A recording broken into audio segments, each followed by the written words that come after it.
It was February 18, 2020. I had a condo not too far from here. It was 2 o'clock in the morning. I heard these loud knock on the door. Boom, boom, boom, boom. Fulton County Sheriff, open up. And I'm kind of appalled. I'm thinking, some drunk people playing games and everything. I open up the door and there's sheriffs pointing guns at me. Wow. He said, let me see your hands. I was like, what's this all about? They handcuffed me and said, there's 2 warrants for your arrest out of South Carolina. Wow. I got sentenced to 5 years in prison.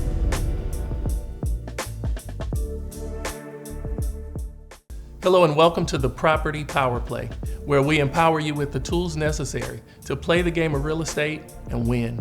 I'm your host, Kito Jonson, and I'm excited to be here with my friend and brother, Idris Talib. Idris, thank you for being here. My pleasure. I've been looking forward to this for a long time. I have as well, and the truth is, Idris, I've followed you for years. I know we just connected 1.5 years or so ago, but I've followed you for years, and you've always been an inspiration to me and to my real estate journey. And I'm excited to have this conversation with you today. You have had an amazing story, and so I want you to just hop right in and let's talk about where you've been. Okay, perfect. I grew up in North Carolina, raised by a single mother. I was doing the thing that every parent suggested for their kids: go to college, make good grades, get a good job. So that was my plan. That was my path. I was a straight A student. I went to North Carolina State on a computer engineering scholarship. And then I ended up playing basketball in the ACC. And that's when my eyes opened up. We had a private plane flying all over the world. I was like, man, I really like living like this. I want to make a lot of money. So there was only one problem. My riches wasn't going to come from playing basketball. I was the guy at the end of the bench. When the score goes up, that's when they'll throw all the scrubs in. That was me. I averaged 0.7 points per game. Wow. So the NBA was not in my future. So as a result, when I was in college, I took a personal finance class and I learned that most millionaires were self-made. And I kept hearing about this book. It was Rich Dad, Poor Dad. Yeah. And when I was in college, you get these little credit cards, like a $300 limit. I picked up Rich Dad, Poor Dad, and I ended up maxing out my credit card on every single book in this series. And then I was like, you know what? I can be an entrepreneur. And one of the things that he talked about a lot was real estate. So I always had an inkling to learn how to invest in real estate. And this was back in the late 90s, early 2000s. You had the infomercials, Carlton Sheets, order my program, $14.95, send it back, and you won't have to pay anything else if you don't like it. So what do you think I did as a broke college kid? I paid him $14.95, recorded all the information, sent it right back to him. But nonetheless, once I left school, I got out when the tech bubble burst. So instead of me going into technical sales, I got into finance. And when I was in finance, I had a very successful career. I went all the way to Wall Street. I was a stockbroker at Morgan Stanley. And throughout the time, I started investing in real estate. From there, I transitioned into the healthcare space. I ended up running a medical practice. I had offices in Raleigh, Charlotte, Greenville, Columbia, Atlanta, as well as Marietta. We were doing millions of dollars in that business. And then everything just changed. It was February 18, 2020. I had a condo not too far from here. It was 2 o'clock in the morning. I heard these loud knock on the door. Boom, boom, boom, boom. Fulton County Sheriff, open up. And I'm kind of appalled. I'm thinking, some drunk people playing games and everything. I open up the door and there's sheriffs pointing guns at me. Wow. They said, let me see your hands. I was like, what's this all about? They handcuffed me and said, there's 2 warrants for your arrest out of South Carolina. Wow. One was a false statement by a medical provider, and the other one was obtaining property under false pretenses. Wow. Basically, what I found out is my medical practice, they were committing Medicaid fraud. And it's one of the things that really changed the trajectory of my life. I got sentenced to 5 years in prison, of which I did 2 years. So while I was in prison, I lost everything whatsoever. I mean, I was below zero, as a matter of fact. My credit was horrible because I had made payments in 2 years. Not only that, I had gone through a divorce. Everything that can go wrong went wrong. And I started thinking about, I said, okay, what am I going to do when I leave here? What am I going to be able to do to get my life back on track? And the thing was, it was real estate. The thing about real estate, I know that I can create wealth with no money whatsoever. Even though I had poor credit, I could get started. Yeah. So I left October 31st, 2020. And this was after 2 years in prison. Correct. Yep. So the day I got out, my mother, she had sent me a Walmart to Walmart transfer of $300. I bought one of those little cheap, little prepaid cell phones. Yeah. I think it was Straight Talk. I don't know. Yeah. But nonetheless, from there, within 3 days, I was able to make $1,000. Wow. And then I got my first deal 3 weeks later and made $8,000, and I've never looked back.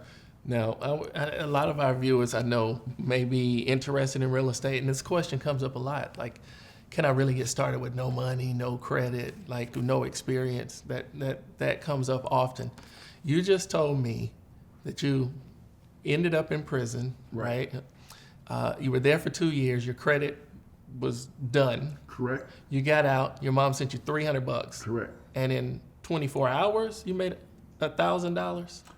3 days. In 3 days, you made $1,000. Can you tell us a little bit about how that happened? So that was very unique. So when I got out, I'm not used to asking people for money. So I went to a temp agency where they pay you every day, and I said, okay, so what's the pay? And they were like, you'll make about $70, but after they take their cut, you'll make about $50. I'm like, so you tell me I'm gonna work the whole day and make $50? That just didn't register to me. So that's when I had to put on my creative hat. So one of the fortunate things was, it was actually funny. One of the correction officers wanted to learn how to invest in real estate. He had looked me up, done his research and everything. So he gave me a car to drive. So what I did was, I knew that I used to pay people to put bandit signs out for me. Right. Tell us what a bandit sign is. So basically, a bandit sign is when you drive down the road, you see, I buy houses, you see signs like that. Yeah. That's a bandit sign. So I had to get creative. I said, you know what, what's a way I can make some money real fast? So what I did was, I called up every single number on a bandit sign, and I asked the people, who puts out your bandit signs? I know the going rate was about $2 per sign, so what I did was I undercutted the market. I'll say, look, I will put out bandit signs for you. All I need $50 gas money and $1 per sign so I can undercut the market. I said I need a minimum of 250 signs to put out. And that's what I got. I had 3 individuals, and within 3 days, I made $1,000 cash. That gave me some liquidity. Right. And then from there, I was able to set up my website, and then from there, I just started picking up the phone, smiling and dialing, and that's how I was able to find leads for real estate. Wow. Every time I hear your story, I'm amazed over and over again. And you just shared bits and pieces of it, but it's absolutely amazing what you've been able to accomplish. And we'll get into that, okay. Right? But having gone through that experience and come out of prison with an attitude that says, I'm gonna make this work. I'm still an entrepreneur. Right. All the foundations of what's been inside of me, still here, let's make it happen, right? Exactly. So wholesalers have a number of different methods that they use to find motivated sellers. One of those methods is the use of bandit signs. Those are the signs that you see on the side of the road or on a telephone pole. They're usually handwritten, and they say, "We buy houses," with a phone number. Those are wholesalers that are hoping that a motivated seller will see that sign, call the phone number in an effort for them to work out a deal to sell their property. I want to talk a little bit about the whole startup opportunity that real estate investing provides, right? Okay. You shared a little bit about it, but let's go into that. For those that are looking or watching and want to get started in real estate, why is real estate investing, in your opinion, one of the greatest startup investment opportunities? All right, so let's just think about it. Real estate has stood the test of time. So let's think about the Great Depression that was back from 1929 to 1941. Real estate has stood the test of time. Let's think about when the tech bubble burst back in 2003. Real estate has stood the test of time. Let's think about the financial crisis back in 2008, 2009. Real estate has stood the test of time. And right now, we're in this AI revolution that's going on that's replacing all these jobs. People still need a place to stay. Yeah. Here's another thing about it. I don't have to explain this business model to anyone. Everyone knows about real estate. It provides shelter for you. Here's another thing, like I mentioned for myself. A lot of businesses can't get started because they need funding. Right. Well, with the real estate, you can get started without any funding whatsoever. You don't have to borrow money. It's great if you are able to, but it's not a requirement. Another thing about real estate is that let's look at the transaction sizes. It's easy to make $10,000, $25,000, $50,000 off of assets that are $200,000, $300,000, $500,000. For most people in their lifetime, real estate is going to be the largest purchase that they ever make throughout their lifetime. Right. So for me, this is the perfect type of business model for someone to get started, even if it's not the end all be all. You may need funding for that business that you want to start. Real estate is an excellent avenue to allow you to get those funds to inject into that business startup that you want. You know what's amazing about this, and I hear your passion around real estate, but most people are super passionate about real estate. That's all they know. That's all they've done. But you got an extensive background. Like Right. you were a stockbroker, right? You owned a medical bill, and you've done stuff outside of the field of real estate. Correct. But yet you're so passionate about real estate.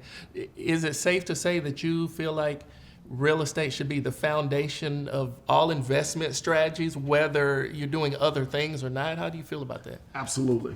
And the reason why I say that is because let's think about what we're looking to do when we create a financial plan. We want a foundation for security, and we want one for wealth accumulation and then wealth preservation and distribution. Real estate can be the foundation for all of that. It's going to give you your cash flow every single month. Guess what happened? Today's the 3rd. Guess what happened 2 days ago? I collected rent. Right.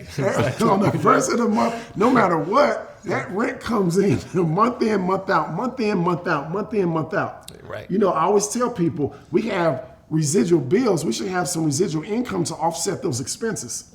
So that's something that comes on. Not only that, real estate is an asset. Long term, it's always going to go up in value because they're not making any more land. Right. And then not only that, especially as you start making more and more money, your number one expense becomes taxes. Yes. There's so many tax benefits from real estate. And that's why I feel that real estate should be the foundation of all financial plans. And you may love investing in the stock market. Right. You may love being an entrepreneur. Real estate allows you to have a foundation so you can take risk. In case those businesses experience some type of volatility and everything, you still have that cash flow coming in, month in, month out, which is providing you a great foundation to be able to ensure that you have some financial security for yourself. That's amazing. That's amazing. I agree 1,000%. Let's flip the coin, right? So there are pros and cons to everything, right? And obviously, we're talking about all the pros and the advantages. Right. What would you say are some of the cons that a new aspiring real estate investor should just be aware of? I would think one of the biggest cons is how you take advantage of leverage. Because basically leverage is just borrowing money. Okay. So with that being said, you always have to be able to kind of assess the market. And then you also need to be able to assess what happens if the market changes. For example, if we look at anyone who purchased a house a couple of years ago, they may have got locked in an interest rate 2, 3, 4%. Okay. Well, we have individuals, they were doing, especially if they were doing flips, in their minds, the market kept going up. They had their after repair values at a certain point, but now interest rates have shot up. So demand for their product has slowed down. Right. So a lot of them, they're upside down in their projects. They borrowed all this money. Case in point, I have an individual that you know about him that we're working with. He's doing about 4 projects off West Paces Ferry. All the houses are over $1.5 million. Yep. He's locked in on a hard money loan. Yep. He's getting his butt kicked right now with those interest payments right now because the values have, they've rearranged themselves to where he's not going to get that top market value for his product right now. So that could be that can be a risk that you have to be careful of. Another thing is you need to ensure if you don't have experience that you're working with a team of people who have experience who can help you along the way just from a risk management standpoint. Right. You know, another thing to watch out for is the professionals that you work with. Yes. You know, sometimes we are in the information age. We try to learn everything ourselves. You know, we're trying to drop all the documents ourselves. We're trying to do all the tax planning and everything ourselves. Well, those can create potential downfalls in case something goes wrong. Right. So there are, like you said, there are cons to this business as well. So it's important to be properly educated, but at the same time, have a good team around you to help you just move forward in anything that you're trying to do. So I appreciate that, right? To talk about the cons, but to be able to mitigate, there's a way to mitigate the cons, right? And you brought up a tremendous point. The team that you have around you, the people that you bring around you. It's important to bring people around you that know more, that have been there, that have done it, that you can connect yourself with and find success. Right. This is what I want to do. That I want to go back to your story, right? Okay. Tell me. All right. So you made this $1,000 in 3 days. Okay. Go from there. What happened next? All right. So what I did was I knew I didn't have much money. So with that, I said, okay, so what is something that I can do for free that can make me money?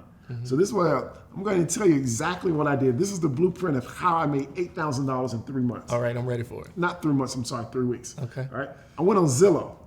Zillow was free. I put up for sale by owners.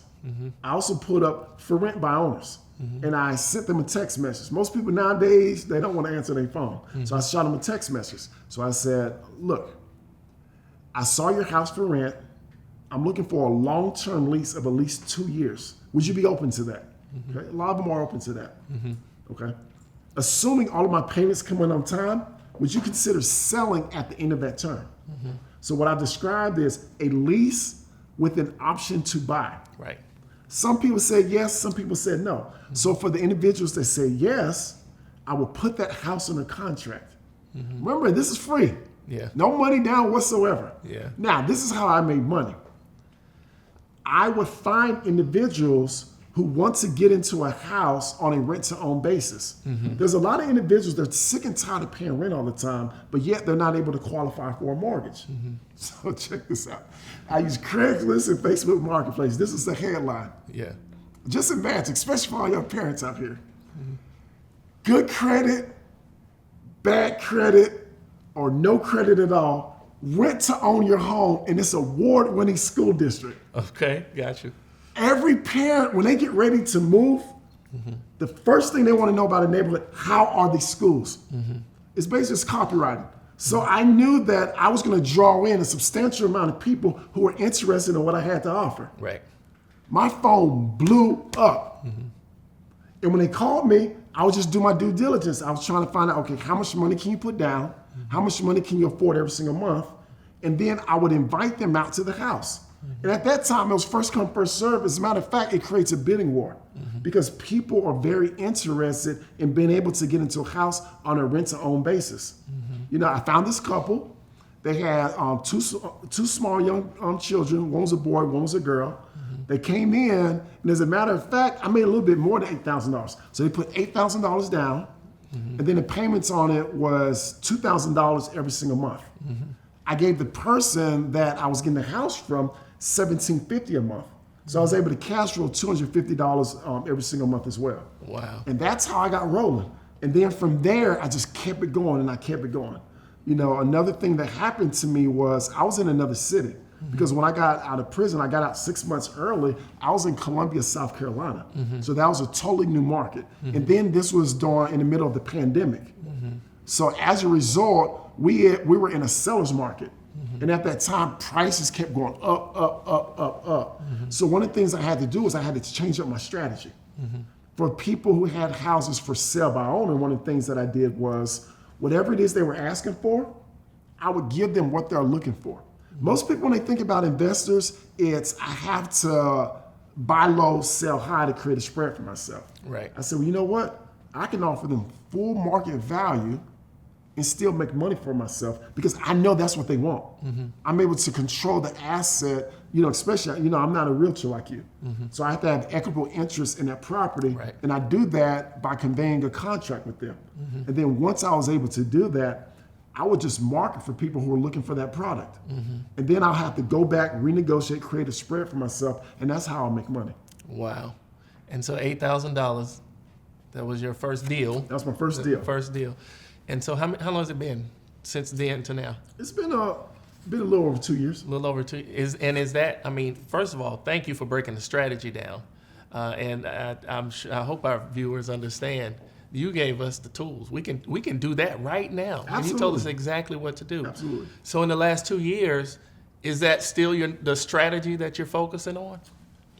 It's a little bit different now. Okay. So I will say one of the things I did when I moved back to Atlanta, I kind of assessed the market.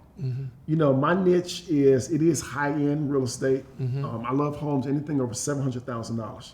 Like I said, no cash, no credit, no rehab projects. That's my particular niche. Now, on the disposition end, my target market are entrepreneurs.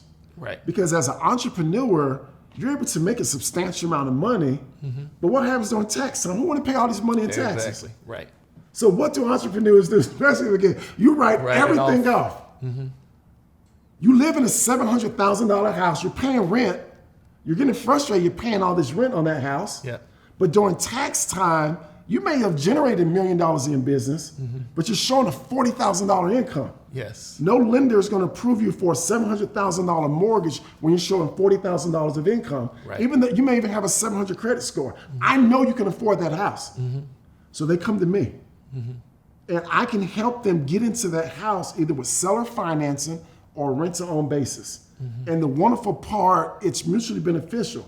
They're able to get into a home, and then they can work on their finances. They can work with their accountant to get their tax situation and everything where they need to be so they can qualify for a mortgage. Right. And then I get paid as well. Right. I get paid up front.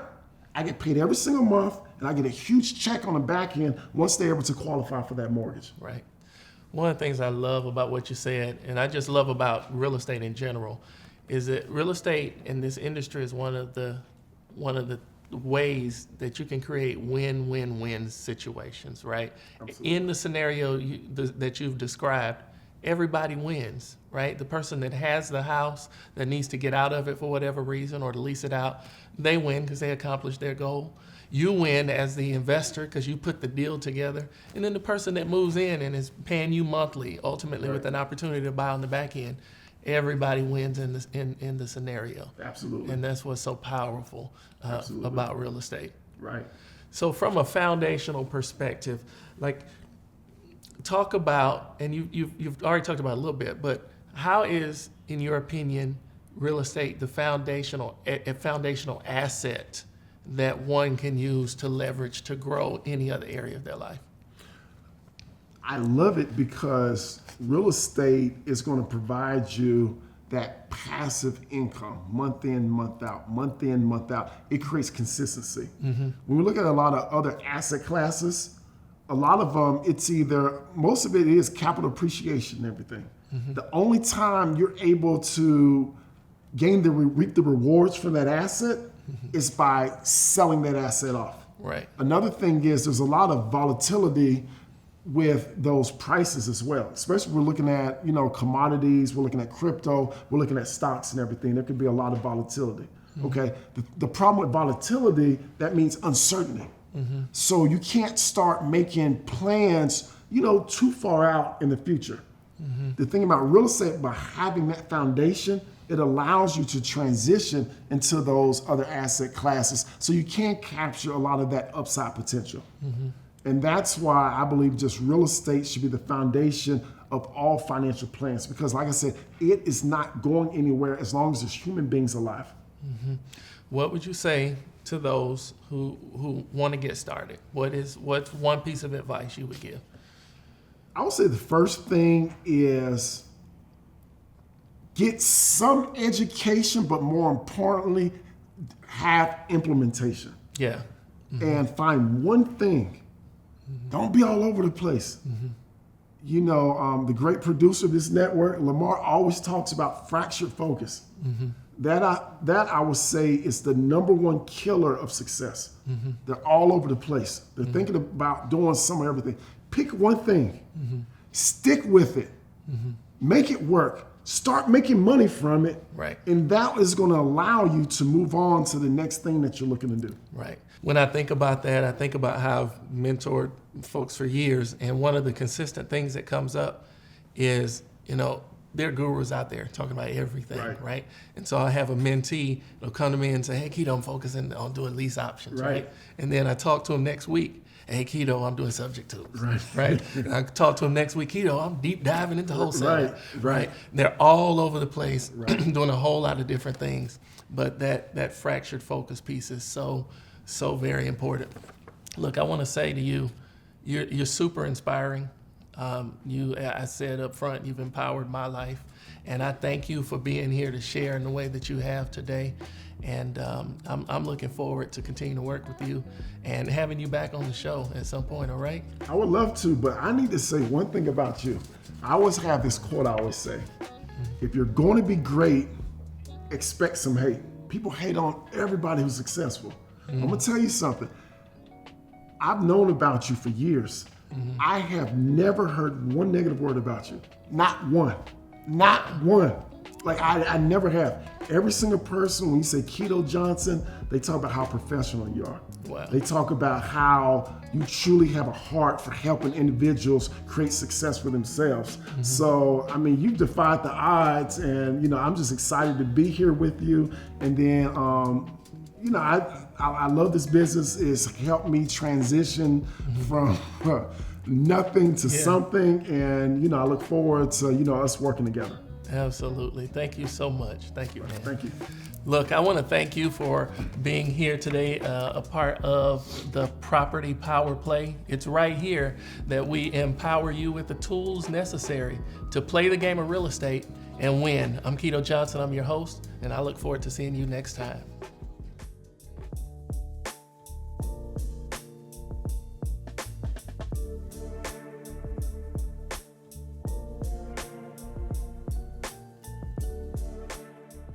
The Convo, the two-time 2023 Telly Award-winning network, and your home for conversations around Black wealth.